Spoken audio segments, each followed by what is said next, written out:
정치 사역의 원로가 함께 출동을 하거나 아니면 딸이 동영상 편지를 읽거나 지금 후보들마다 운명의 일주일 카운트다운 시작이 되면서 막바지 표심잡기 아이디어가 창출하고 있습니다. 저희가 모은 동영상을 보여드리도록 하겠습니다.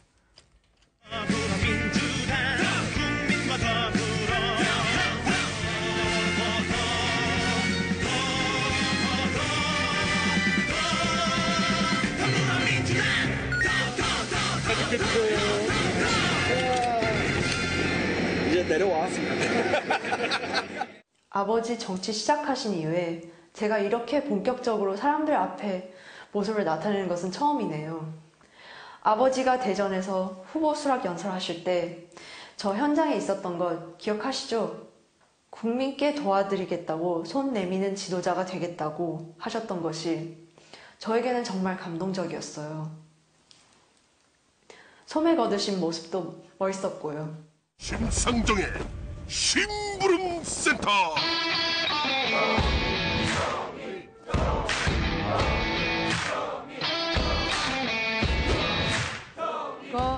개혁하기 딱 좋은 날씨네. 가자. 내 삶을 바꾸는 대통령. 이것이 정의다. 심상정의. 네, 대선 일주일 앞으로 다가왔는데 제 옆에는 기동민 문재인 후보 수행실장, 정용기 자유한국당 수석대변인, 장진영 국민의당 대변인 나오셨습니다. 안녕하십니까? 네, 안녕하세요. 반갑습니다. 세 분을 모신 이유가 오늘 모든 대선 뉴스가 바른정당 의원들의 집단 탈당이었습니다. 즉석에서 좀 여쭤보고 싶어요. 이걸 한마디로 정의할 수 있다면 뭐라고 할 수 있을까요? 예, 목불인견. 목불인견. 차마 눈 뜨고 볼 수가 사전에 없습니다. 드린 질문이 아니었는데 순발력 대단하시네요. 네. 네.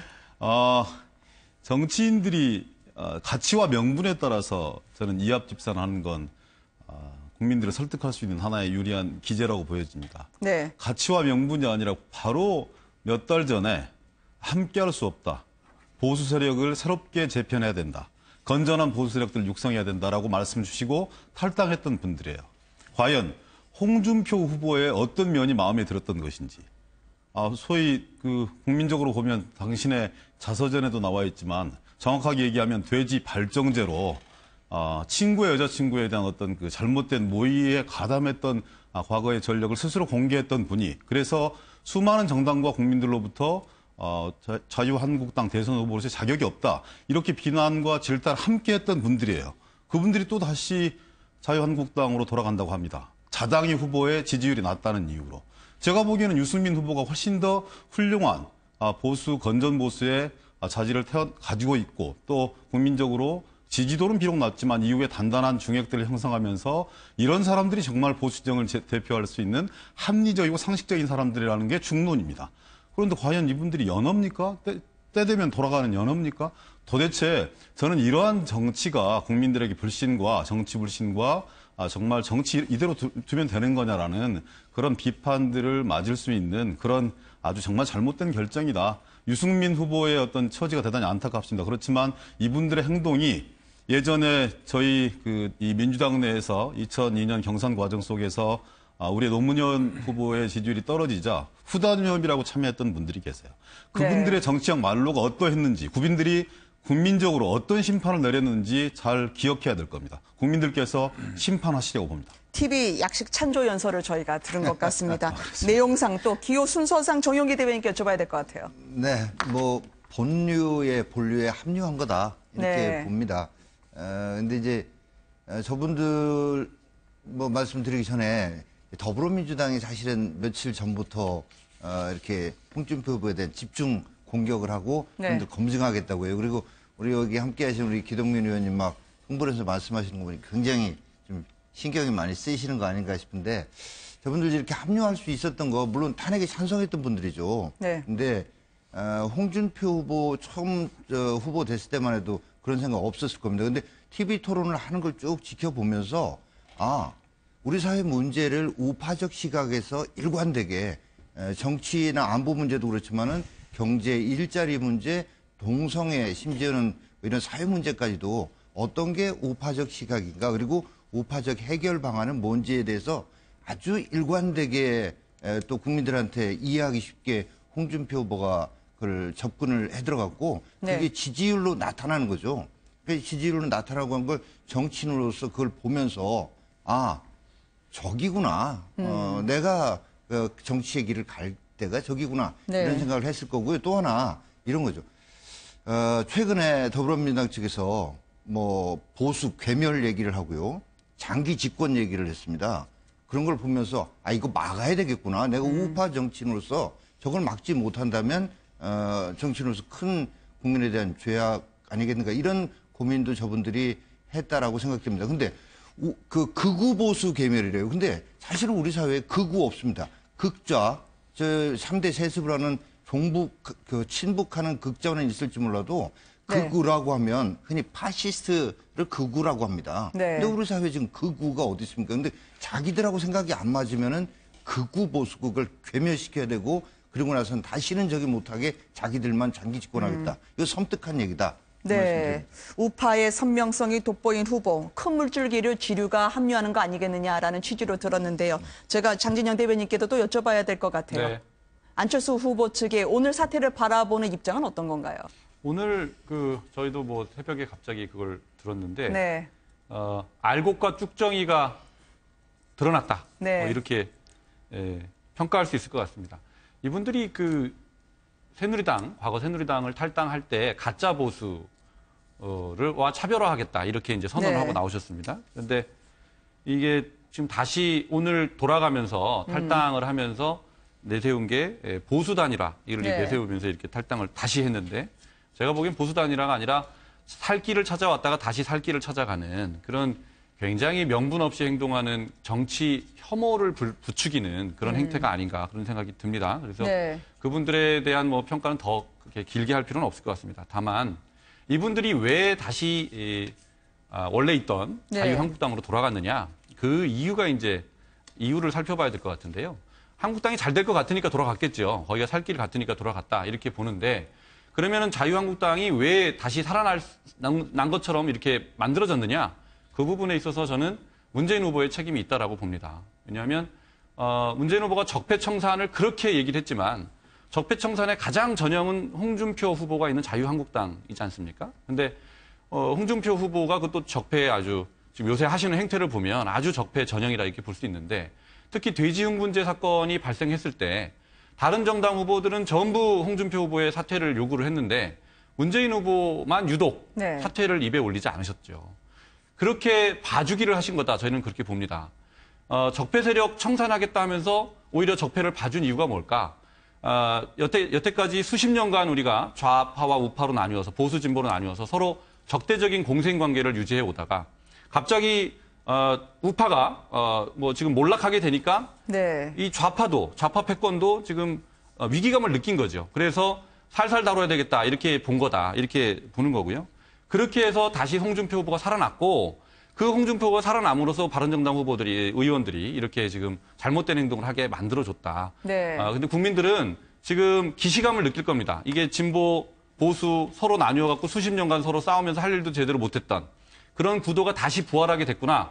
이게 지금 탄핵 이후 전과 후가 달라져야 되는데 네. 또다시 과거로 회귀하게 됐구나. 이제는 미래를 위해서 어떤 선택을 하게 될 것이냐. 그래서 안철수와 국민의당을 대안으로 생각하게 되는 그런 효과가 발생하게 될 거다 이렇게 봅니다. 기동민 실장님 뭐 많이 적으셨는데요. 네. 정치는 항상 네. 제 눈에 들보로 전부 먼저 봐야 됩니다. 남은 눈에 티끌 보지 마시고.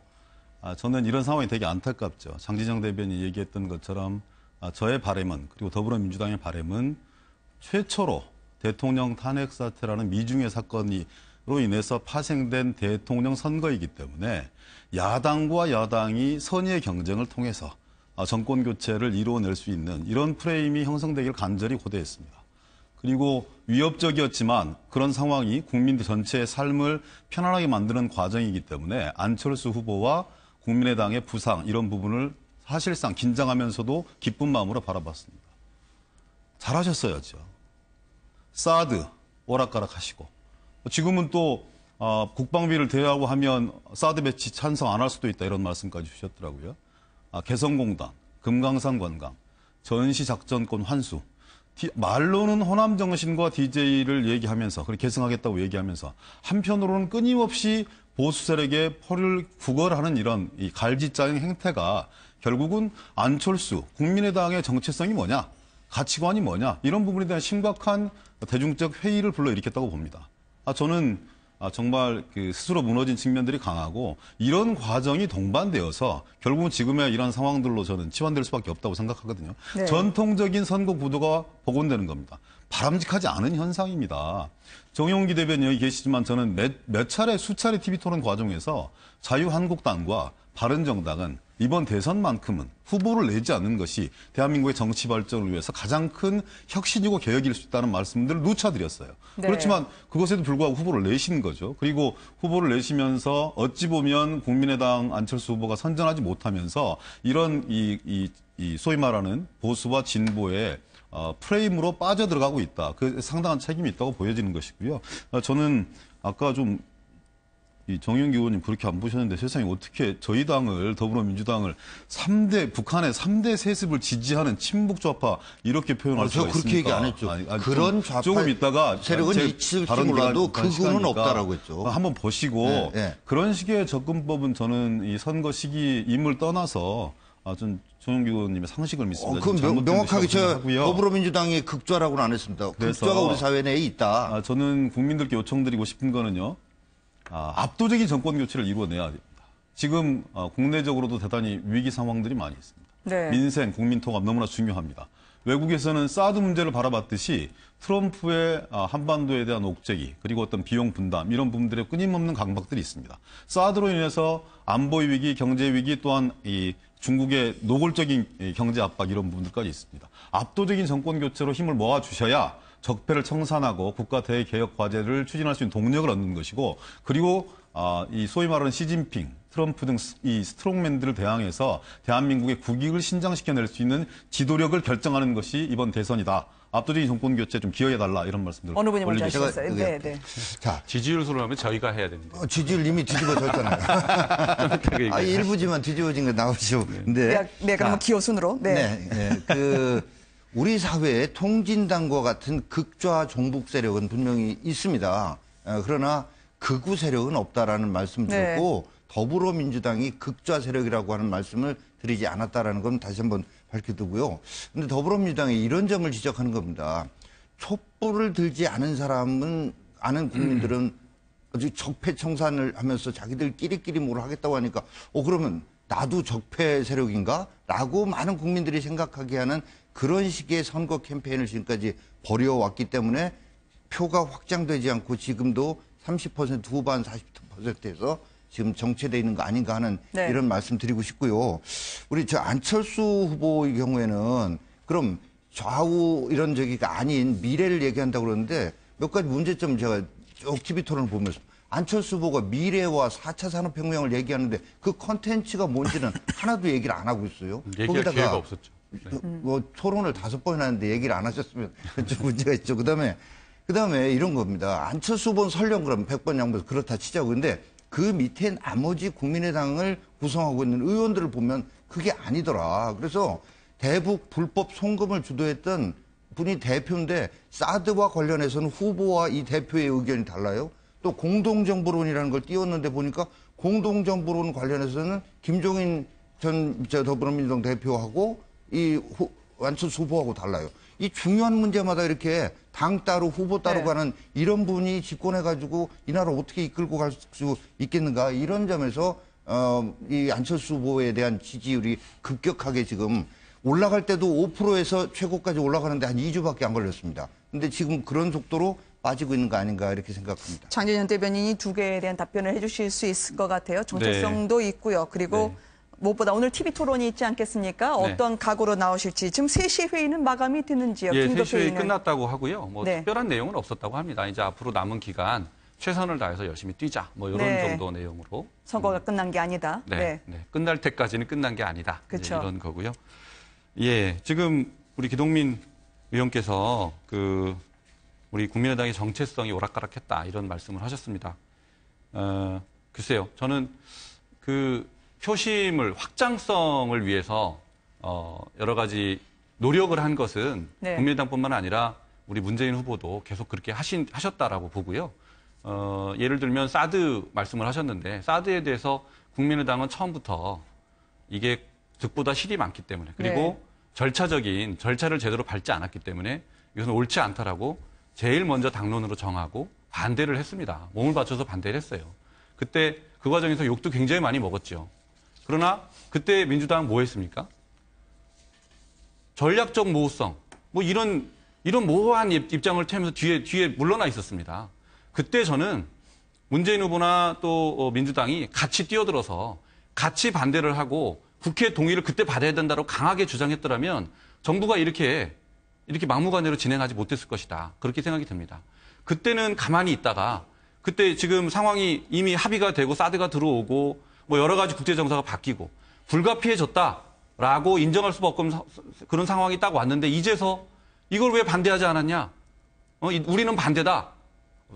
반대다라고 명시적으로 얘기하지 않지만 어쨌든 지금 반대 비슷하게 말씀을 하셔요.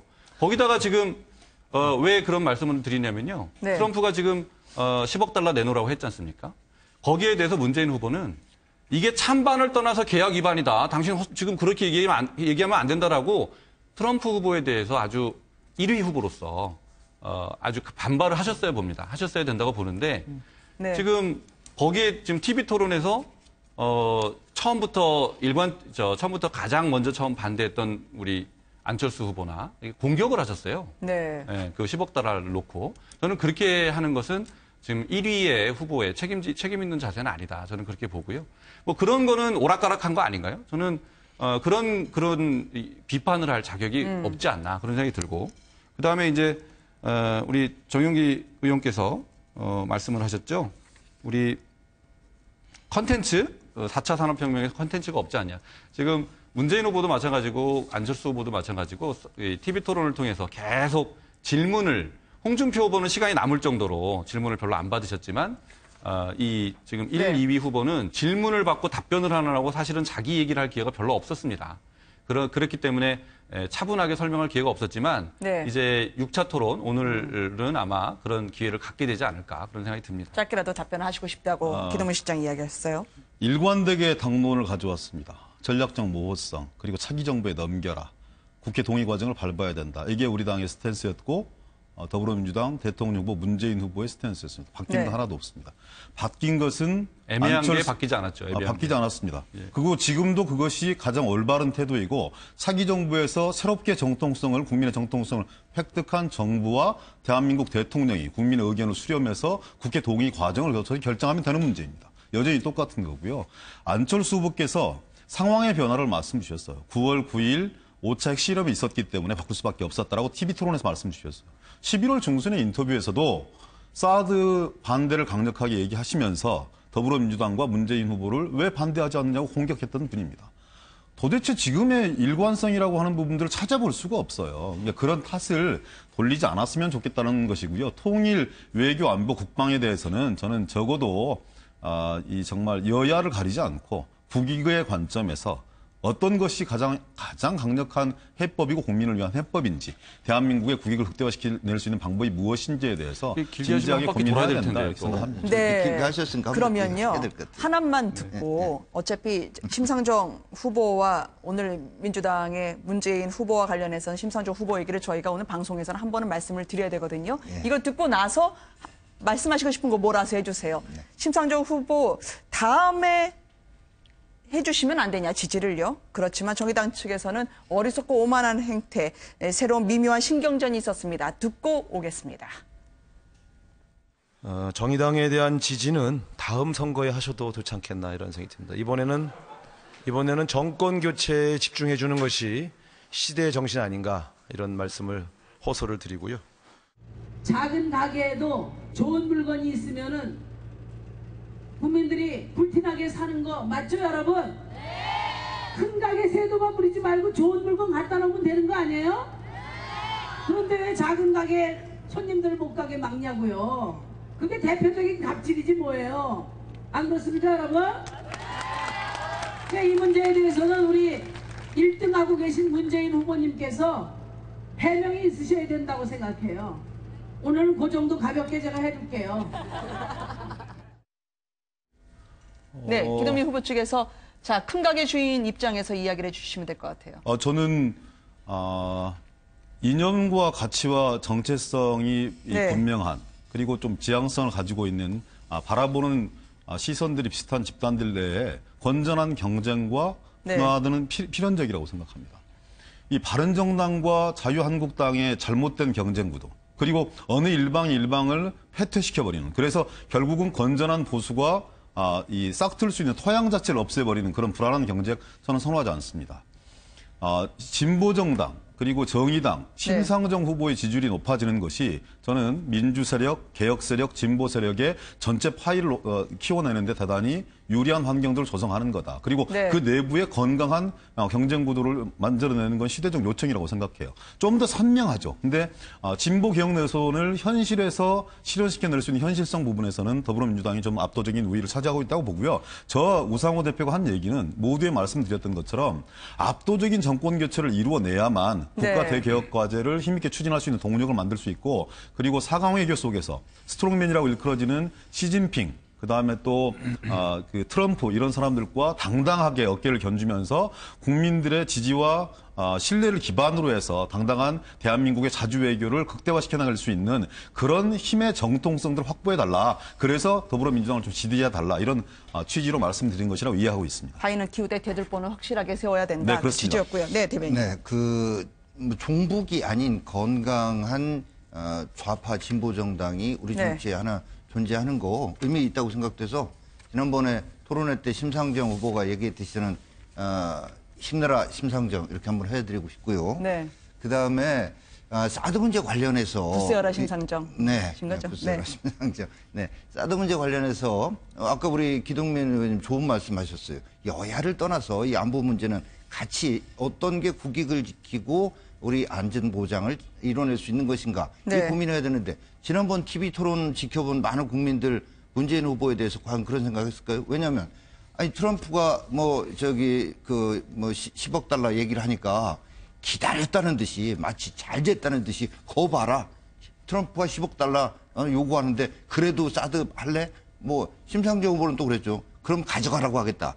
이런 점에서 네. 소위 그 좌파적인 그런 후보들에 대해서 국민들이 불안해하는 겁니다. 안보 면에서 그래 대통령 될 사람이 10억 달러 달라고 그러는데 우리끼리 이 문제 어떻게 해야 되겠느냐. 같이 이 문제는 내 생각은 이런데 이렇게 풀어보자. 이런 모습을 보였더라면 아이고 문재인 후보도 저런 면이 있구나 이렇게 보지 않았겠는가 생각드리고 싶고 그다음에 안철수 후보 제가 이런 네. 거죠. 지금 공동정부 띄우는 거 김종인 후보 이렇게 하는 거 오늘 또 회의 이렇게 3시에 또 급하게 한 거 이것들이 많은 부분에 있어서 제가 볼 때는 좀 too late라는 네. 말씀 드리고 싶어요. 지지율이 최고로 올라갔을 때 아마 이런 저기를 보였더라면 굉장한 시너지 효과가 있었을 텐데 지금은 많은 국민들이 야 이거 뭐 급한가 보다. 뭐 이제 지금 큰일 났나 보다. 이런 느낌을 주는 이런 면이 있지 않나 싶고 저희 홍준표 후보가 지금 두 분이나 두 당에서 말씀하시는 것처럼 그렇게 형편없는 후보라고 한다면 어떻게 지금 국민들한테 지지를 받아 이렇게 올라가겠습니까? 그게 아니고 아까도 말씀드렸지만 자 안보 면에서 확실하죠. 경제 면에서 뚜렷한 차이를 보이고 있잖아요. 네. 공공 부분에 세금 투입해가지고 일자리 만드는 거 안 된다. 이런 얘기도 하고 사형제도 동성애뿐만 아니라 그리고 진짜 서민 후보가 누군지 신용불량자에 대해서 또 유류세 2000cc 이하에 대해서 또 뭐 흡연하시는 분들에 대해서 65세 이상의 어르신들 중에 하위 소득 70%에 대해서 네. 이런 모든 통신비 이런 거에서 국민들이 진짜 서민 생각하는 사람은 홍준표 후보구나 이런 생각을 네. 하게 됐기 때문 네. 아닌가 이런 말씀드립니다. 양쪽으로 두루치기 아니라 고생하셨어요. 네, 장준현 대변인. 뭐 우리 당에 조언해 주신 건 감사한데요. 홍 후보님이 뭐 조언할 처지는 아니라고 저는 봅니다. 근데 지금 기동민 의원께서 우리 당의 그 캠페인을 좀 잘하지라고 말씀하셨습니다. 저희가 잘못한 부분이 있습니다. 여러 가지 기법, 기술이나 이런 것들이 많이 부족했습니다. 그런데 저희가 부끄럽지 않습니다. 왜냐하면 민주당 제가 말씀하는데 그렇게 네. 저 계속 그런데, PD로부터 빨리 예. 끝나야 된다고 해서요. 네, 말씀하세요. 근데 민주당보다 못한 것은 민주당이 참 잘하는 게 있더라고요. 어떤 악성 루머나 마타도를 퍼뜨릴 때 굉장히 조직적으로 굉장히 잘합니다. 뭐 띄웠다 하면은 네이버 실검 1위에 바로 올라가고요. 문재인 후보가 훨씬 더 지명도가 높은 후보임에도 불구하고 그런 놀라운 재주들을 보여주셨어요. 그렇게 반칙과 꼼수로 집권을 하는 게 과연 그게 새 시대냐, 새로운 정치냐. 저는 그런 면에서 그런 점에서는 거의 뭐 우리가 그런 면에 떨어지는 게 부끄럽지 않다 이런 생각이 들고요. 홍준표 네. 후보는 형편없는 후보라고 말하기는 어렵지만 굉장히 문제가 심각한 후보다 그런 생각이 듭니다. 국민들한테 도둑놈의 새끼들이라고 얘기하는 그런 후보가 어떻게 후보 자격이 있습니까? 네. 그런 점은 심각하게 안에서도 반발이 필요하다. 저는 그렇게 생각이 듭니다. 예. 다음에 꼭 거기까지만 모실게요. 네. 꼭 모셔서. 드릴 말씀이 많지만 네. 존중하겠습니다. 알겠습니다. 오늘 이렇게 네. 짧은 시간에 대해 써주셔서 고맙습니다. 감사합니다. 네, 고맙습니다. 감사합니다. 감사합니다.